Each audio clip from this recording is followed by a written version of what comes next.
Mwalimu wangu aliyenifundisha masuala ya uongozi, Dr. Myros, alinifundisha akasema kwamba matatizo mengi ambayo yapo kwenye jamii na mataifa mengi yanasababishwa na mifumo ya kisiasa ambayo inapatikana ndani ya mataifa husika.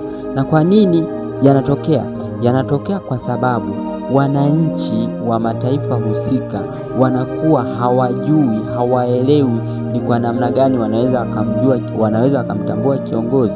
Maana yake wananchi hawajui kiongozi ni nani, yaani kiufupi hawajui nini maana ya kiongozi na hawajui kiongozi anaonekanaje.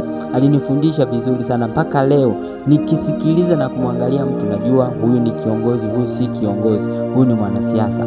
Alisema kwamba kwenye siasa kumejaa wanasiasa wapiga dili, hakuna viongozi. Akasema kwamba tunahitaji kuwa na viongozi, yaani tunahitaji uongozi ndani ya siasa, hatuhitaji wanasiasa wengi. Maana yake kwenye siasa hakuna viongozi wengi. Wengi walioko kwenye siasa wamejaa wanasiasa, si viongozi, na wananchi tunachagua wanasiasa tukijua kwamba ni viongozi.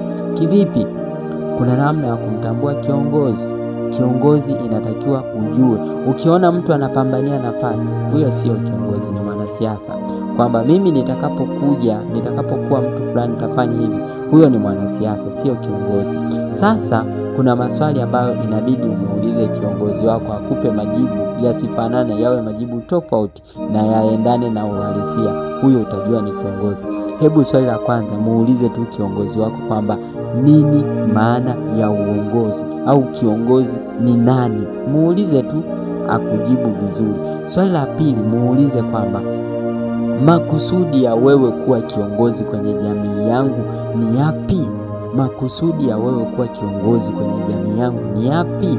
Swali la tatu muulize kwamba ni nini shauku yako wewe kuwa kiongozi kwenye jamii yangu na taifa langu? Shauku yako ni ipi?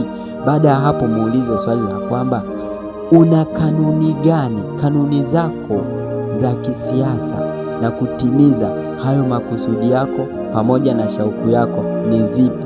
Kama atakujibu huyo ni kiongozi, asipokujibu huyo ni mwanasiasa.